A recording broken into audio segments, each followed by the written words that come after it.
What is up, guys? The NVIDIA GeForce RTX 5090 is here, and it's bringing some insane upgrades. With the latest Blackwell Architecture, GDDR7 memory, and the next level DLSS 4, this GPU is shaping up to be an absolute beast. But the real question is, does it truly live up to the hype? And more importantly, is it worth upgrading if you already own NVIDIA's 2022 flagship, the 4090? Today I'm breaking down the specs, performance, and other things you need to know about the RTX 5090. So without further ado, let's jump right in.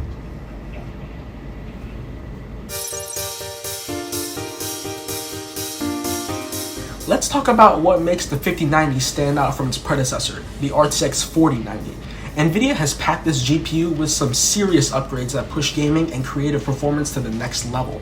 So let's compare all the possible specs and upgrades.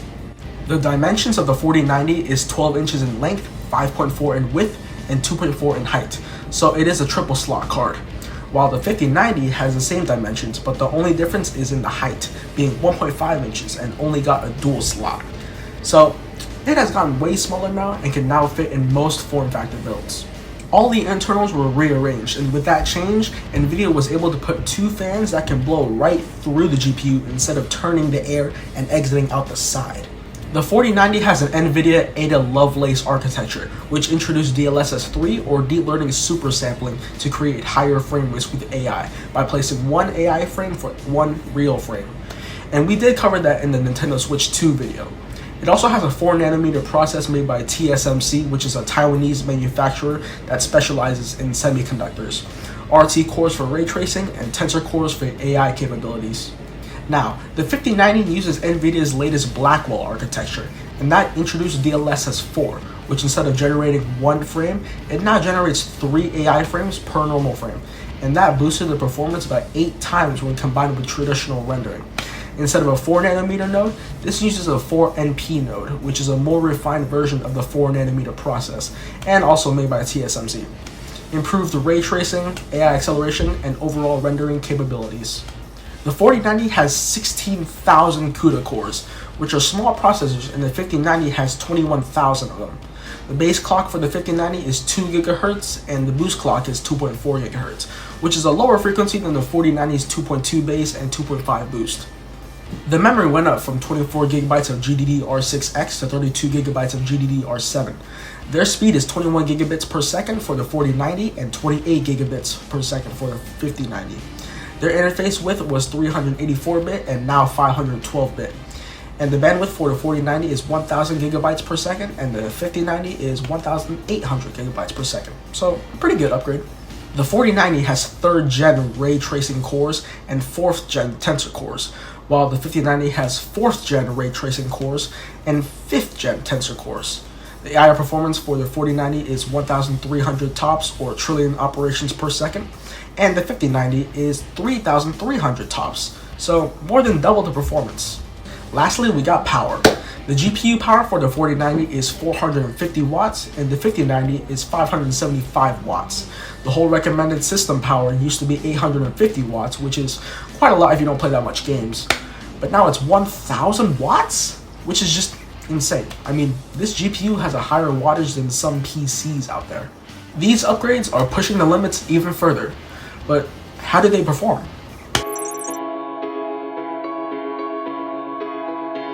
Many tasks are performed on PC, such as gaming, creativity, collaboration work, and many more. So how does the 5090 upgrade this workflow? We'll first take a look at the gaming, specifically 2 games primarily for graphics, Cyberpunk 2077 and the more recent Black Myth Wukong, and the creative side such as DaVinci Resolve and Blender, all at 1440p. Let's start with gaming. Now on my end, not much detailed information has been officially shared, but with my calculations, I can save this section of the video. Both Cyberpunk 2077 and Black Myth Wukong on the 4090 with DLSS 3 and ray tracing on leads to an average of 110 FPS, and with the 5090 that jumps up to 260 FPS. So that's around a 136% increase, and that's mainly because of DLSS 4. Now, water break.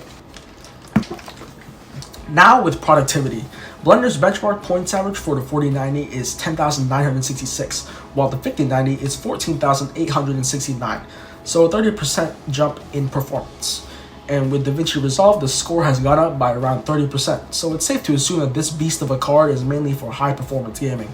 Keep in mind that this is just calculations from me and online, and I don't have a real 5090, obviously.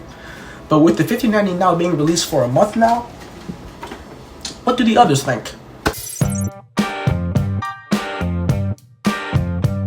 The reason why this video is a month after the 5090's release is to get other people's thoughts and opinions and do a mashup to see if it's really worth it. Early reviews highlight the RTX 5090's exceptional performance. Gamer Nexus reported a significant 50% increase in average FPS over the RTX 4090 in titles like Cyberpunk 2077, showing the card's expertise in handling demanding games. Similarly, Tech PowerUp praised its capabilities, noting that the RTX 5090 unlocks new use cases, such as gaming on an 8K display, thanks to advancements like DLSS 4.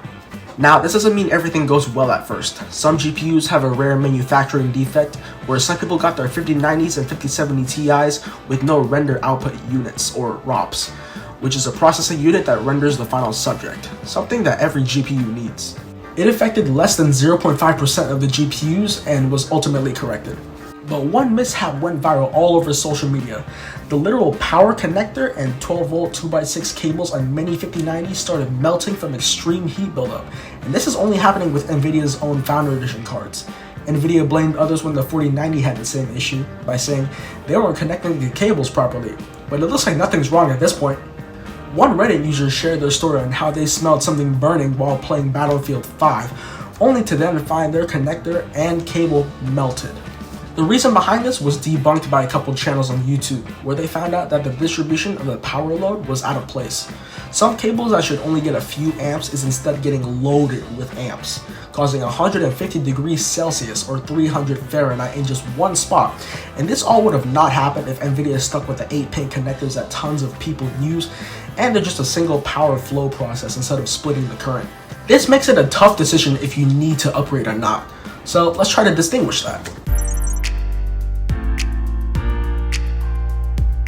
So, after looking at the RTX 5090's benchmarks, features, and all the drama surrounding it, is it now worth it? Well, it's undeniably a powerhouse with its performance, but that performance comes with some controversy and a high price tag, costing $2,000 just for the NVIDIA Founders Edition, which is more expensive than some PCs itself, and if you plan to get another 5090 brand that can solve the melting problem, it's going to cost you even more moolah. From overheating reports to availability issues, the launch hasn't been perfect. But despite that, for those who need top-tier performance for gaming, AI workloads, or heavy 3D rendering, the 5090 still stands at one of the most popular GPUs out there. Just maybe in the future when price decreases and quality increases. As for whether it's worth upgrading, for most of the people out there, if you're rocking a 40 series card like the 4080 or 4090, the jump might not be as game-changing as you'd hope. But if you're still using an older GPU and starting to ramp up your workflow with more needed computing, multitasking, intense gaming, and more, the 5090 and 40 series could be a solid upgrade, assuming you're okay with the price tag. And really, it just depends on your whole PC layout. If it's a mid to top spec and you like getting a jump in FPS, then don't bother about the 5090 and just get a good price GPU up to the 5070. Because that has DLSS 4 and the 5090 is really just for top of the line PC specs and intense rendering. Either way, it will be interesting to see how NVIDIA responds to the community feedback moving forward. But that wraps up my thoughts. Thank you guys for watching, and I'll catch you guys in my next video.